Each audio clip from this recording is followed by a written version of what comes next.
क्या आपने कभी रुककर सोचा है कि एक 19 ग्रेड का प्रोफेसर जिसकी अपनी सारी जिंदगी नॉलेज को फैलाने में, जनरेशंस को संवारने में और हत्ता के जहनों में रोशनी जलाने में गुजार दी हो, वो एक CD70 मोटरसाइकिल पर जाते हुए अपनी जान क्यों दे देता है? और एक 17th ग्रेड का असिस्टेंट कमिश्नर जो अभी चंद साल पहले ही यूनिवर्सिटी से निकला है, वो 2 करोड़ की लैंड क्रूजर पर क्यों घूमता है? ये एक क्वेश्चन नहीं है, ये एक सोशल स्क्रीम है, यानी माशरती चीख है। कल ही एक प्रोफेसर डंपर के नीचे आकर शहीद हो गया और ये कोई आम हादसा नहीं था, ये सैक्रिफाइस ऑफ नॉलेज थी। यानी वो उस्ताद जिसने अपनी पूरी जिंदगी अपनी कौम के बच्चों को पढ़ाने में लगा दी हो, जिसने उनको साइंस, इखलाक और शऊर दिया हो, वो खुद एक टूटी फूटी CD70 मोटरसाइकिल पर आखिरी सांस लेता है। और दूसरी तरफ एक 17th ग्रेड का असिस्टेंट कमिश्नर है जो अभी चंद साल पहले ही उसी उस्ताद के सामने बैठा इल्म हासिल कर रहा था।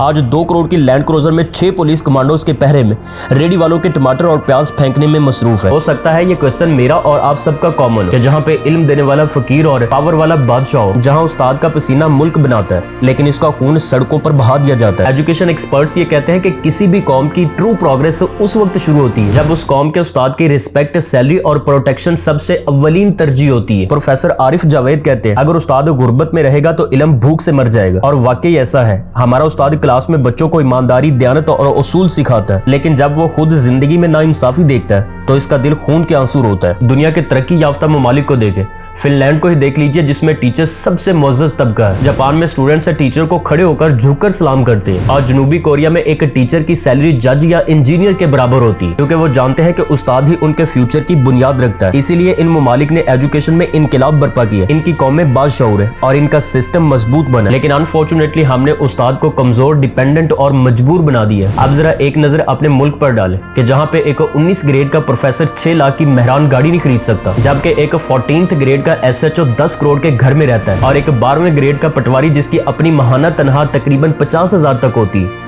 लेकिन उसका बैंक बैलेंस 30 करोड़ तक होता है और वो 100 एकड़ जमीनों का मालिक है। दूसरी तरफ वो प्रोफेसर जो यूनिवर्सिटी में रोजाना दर्जनों नौजवानों को रोशन मुस्तकबिल का ख्वाब दिखाता है, खुद किराए के मकान में रहता है, इसके पास अपनी बेटी की शादी के लिए रकम नहीं है। कभी वो स्टूडेंट्स को ईमानदारी सिखाता है और शाम को खुद बिजली का बिल किस्तों में अदा करता है। और हाई स्कूल का एक हेडमास्टर अपनी बेटी के जहेज के लिए दूसरों से कर्ज मांगता फिरता है और एक पुलिस का हेड कांस्टेबल अपने बेटे की शादी पर 50 लाख तक उड़ा देता है। आप यूं कह सकते हैं कि ये एक सिस्टम नहीं, ये एक मजाक है।